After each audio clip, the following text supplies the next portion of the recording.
Madam నమస్కారం madam. నమస్తే అమ్మా. మేడం ఈ 22వ తారీఖున అయోధ్య రామ మందిరం ప్రాణ ప్రతిష్ట ఉందిగా మేడం. అది చాలా మంది అంటే కొంతమంది అభిప్రాయం ఏంటంటే సాధువులు కానీ వీళ్ళు ఏమంటే శ్రీరామనవమి నాడు ప్రారంభించవచ్చు కదా, ఈ 22వ తారీఖే ఎందుకు ప్రారంభిస్తున్నారు అని చెప్పేసి వాళ్ళ ఒపీనియన్ అయితే తెలియజేశారు. మరి దీనిపైన మీ ఒపీనియన్?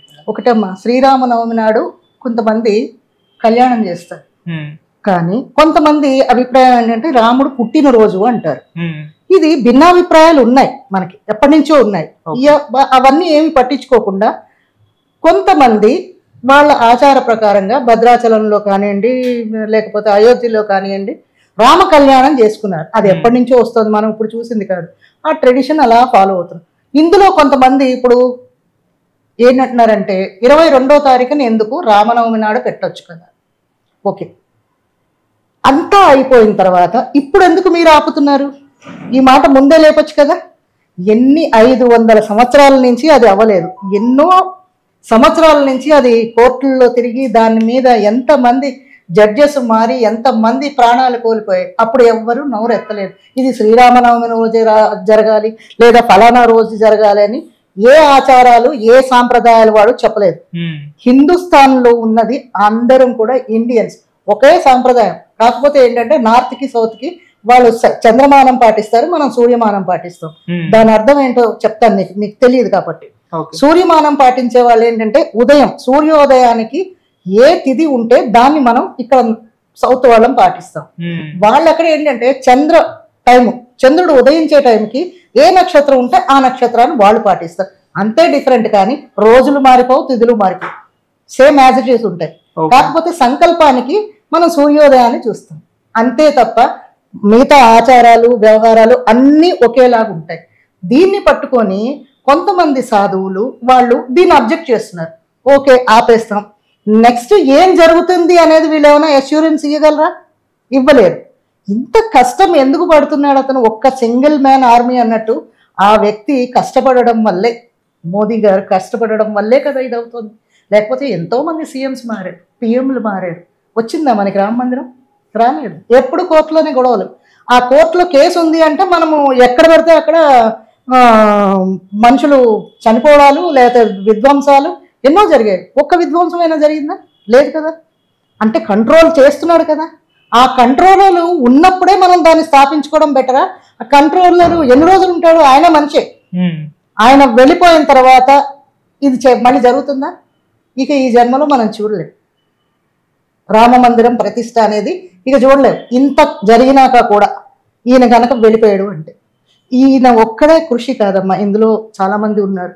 అక్కడ యోగి ఆదిత్యనారాయణ ఉన్నారు, ఉత్తరప్రదేశ్. ఆయన కూడా చాలా స్ట్రాంగ్ పర్సనే. వాళ్ళు ఏంటంటే సాధువులు సన్యాసులు, వాళ్ళకి డబ్బు మీద వ్యామోహం లేదు, పదవి మీద వ్యామోహం లేదు. పదవి చేస్తున్నారు అంటే సనాతన ధర్మాన్ని నిలబెట్టడానికే చేస్తున్నారు తప్ప ఏదో వాళ్ళు కూడగట్టుకుందాం అన్నట్టు చేయట్లేదు. ఆర్ఎస్ఎస్లో ఉన్న మెయిన్ రూల్ అది. వాళ్ళ సొంత లాభాల కోసం ఎవడు చేయడు వర్క్, పార్టీ లాభం కోసం కూడా చేయడు, ప్రజల లాభం కోసం చేస్తారు. అందుకనే వచ్చాడు, గెలిచాడు, చేశాడు. చేస్తున్న దాన్ని మనం అడ్డుకోకూడదు. 22nd ఎలాగైనా అవుతుంది, కాకపోతే కొంతమంది దుష్ట శక్తులు ఆపుదామని చూస్తున్నారు. కానీ ఆగే సమస్య అయితే లేదు, ఆగకూడదు కూడా. ప్రతి హిందూ ప్రతి ఊరు కాదు, ప్రతి గడప దగ్గర నుంచి బయలుదేరుతున్నాడు హిందూ వెళ్ళడానికి అక్కడికి. సో ఇది ఆగేది కాదు, ఇది మహాసముద్రం కాదు, మహాప్రళయం. సో ఇది ఆగదు. కాకపోతే ఏంటంటే వాదనలు వినిపిస్తున్నాయని మనం దాన్ని పట్టించుకుని అయ్యో ఆగిపోతుందా అని కొంతమందికి డౌట్ రావచ్చు, కానీ ఆగదు. అది ఎక్కడెక్కడి నుంచో వస్తున్నది, ఇది ప్రళయంలాగా వెళ్తుంది కదా. ఆపుకునే శక్తి ఎవరికి ఉంది? ఇప్పుడు అందరూ భావన ఏంటి?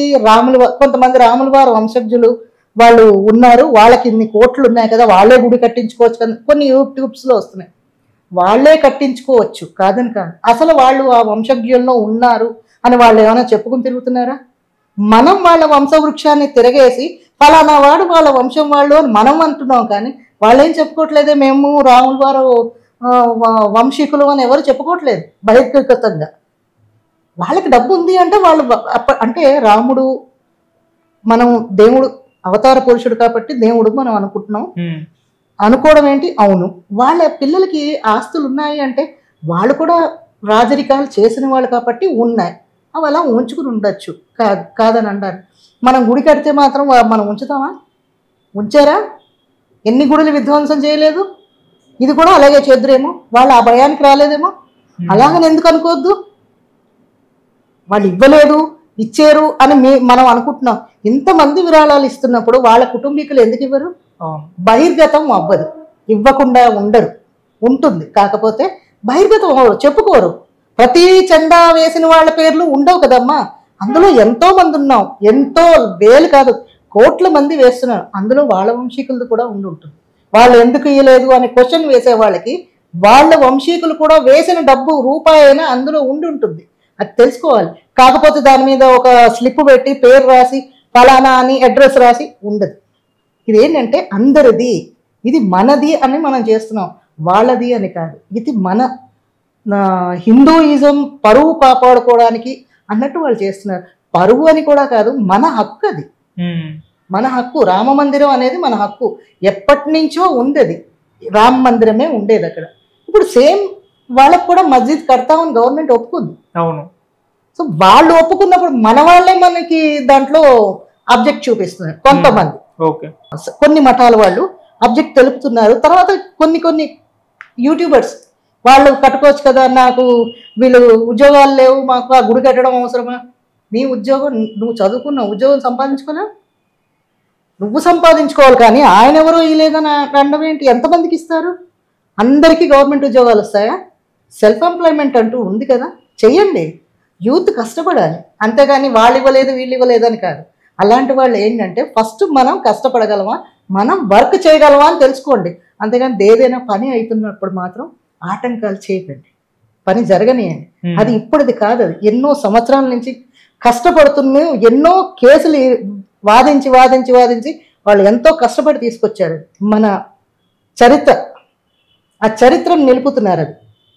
అది కూడా ఒక హెరిటేజ్ బిల్డింగ్. అది మనం అదేమి చిన్నది కాదు. అది ఇప్పుడు ఒకసారి చూడండి వెళ్ళి, అయోధ్య ఎలా ఉంటుంది. అయోధ్య నాట్ ఓన్లీ అయోధ్య అమ్మ, వేరే వేరే టెంపుల్స్ కూడా వాటినన్నింటినీ క్లియర్ చేశారు. కాశీ, తర్వాత ఉజ్జయిన్, గుజరాత్, ఇవన్నీ ఫస్ట్ బెనారస్ చేశాడు. ఇవన్నీ కారిడార్స్ అన్నీ ఆయన చేస్తున్నాడు. చెయ్యనేయండి. అతను మహాయోగిలాగా తయారయ్యి ఏదో ఊతాభక్తి కింద చేసుకుంటున్నాడు ఆయన, అంతేగాని ఆయన స్వలాభం కోసం ఏం చేయలేదు. ఇందులో ప్రజలందరి కోసం చేస్తున్నాడు. మన హెరిటేజ్ని నిలబెడుతున్నాడు, మన హిస్టరీని నిలుపుతున్నాడు. ఆయన హిస్టరీ రిపీట్స్ అంటాడు చూడు, ఇప్పుడైంది హిస్టరీ రిపీట్. నిజంగానే రామరాజ్యం రావాలని అందరూ కోరుకుంటున్నారు. రాముడు అక్కడ ప్రతిష్ఠిస్తేనే వస్తుంది అని కాదు, ప్రతి వాళ్ళు నమ్మకం అది. మనకు అక్కడ ఉన్నాడు అని అంటే ఎవరికైనా రాముడు దేవుడు కన్నా మనకు రాజు ప్రభువు కిందే మనం నమ్ముతున్నాం. సో మన ప్రభువు మనకు ఉన్నాడు అంటే అందరూ కరెక్ట్గా ఉంటారు అన్న ఒపీనియన్ కదా. సో అందుకని అవనేయండి, అవితే మన ప్రభువు మనకు ఉన్నాడు, ఆయన నడుపుతాడు అన్న నమ్మకంతో రామరాజ్యం వచ్చింది అన్న దాంతోటైనా అందరూ బాగుపడతారు కదా.